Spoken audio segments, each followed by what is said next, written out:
Egunon umeak, zelan zaudete? Zelan pasatu duzu asteburua? Ondo? Bueno, ni baita, hemen Julenerekin jolasten. Gaur kontatuko dizuet ipuin bat, eta horretarako zer egin behar dugu? Ipuina patata, ipuina txokolate, eskuak gora, eskuak bera, eskuak gora, eskuak bera. Izili, zili, zilikan, izilik ez dagoena, kanpora doa, hortikan, hortikan, beraz, belarriak tente, begiak zabalik, eta hoa,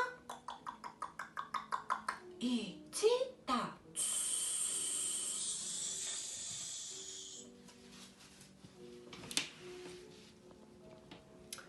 Leo basoan bizi zen, bare berezia zen, ez etxasmatu zergaitik. Gauza guztiekin estropezu egiten zuen. Pumba, braus, plisti, plausta. Goiz batean, bidezka batetik zijoala, soka bat ikusi zuen. Jupi, trapezista izango naiz, jupi, trapezista izango naiz, eta soka gainean ibiliko naiz, eta soka gainean ibiliko naiz, pentsatu zuen Leok. Baina gora igotzeko prezegoela, zapaldu egin nahi gaituzu? Oiukatu zuten arrek haserre biziaz. Leo, harriturik, gelditu zen. Ikusi zuena, etzen soka, hartxikiak baizik. Barkamena eskatu eta ibai ertzera joan zen.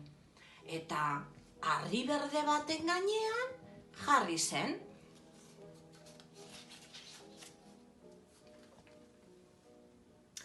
Baina bapatean, harria mugitzen hasi zen. Leo pentsatu zuen terremoto zela. Eta esan zuen, mundua desagertu egingo da, mundua desagertu egingo da. Hau nire azken eguna, hau nire azken eguna. Bapatean, harriaren azpitik bi begi agertu ziren. Monstrua, monstrua, oiukatu zuen Leok.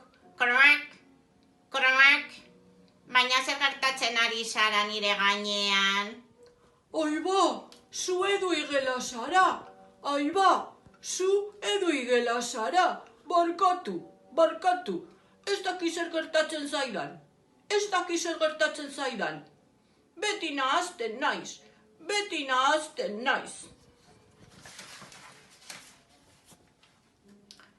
Leo goibel zegoen, triste, eta hosto baten azpian kukubilkatuz negarrez hasi zen.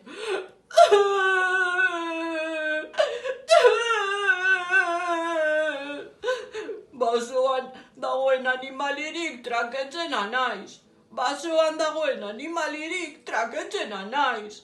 Esan zuen Leok etxiturik.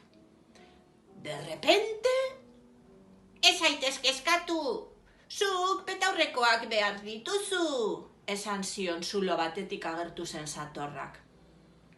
Betaurrekoak, eta non lor ditzaket, galdetu zion Leok interesaturik.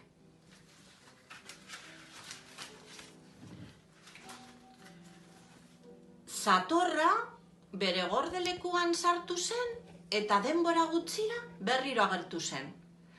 Aurreko hanketan zerbait zekarren, betaurrekoak. Leo ipini zituen eta mundu berria ikusi zuen bere aurrean. Eguzkiak, koloreak, igela saltoka, inurriak, loreak, umeak. Leo emozionatuta zegoen. Aze polita den mundua! Aze polita den mundua! Jupi! Eta egun hartatik aurrera, Leo oso zoriontzua izan zen. Bueno, umeak, espero dut ipuina Leorena gustatzea. Beste egun batera arte!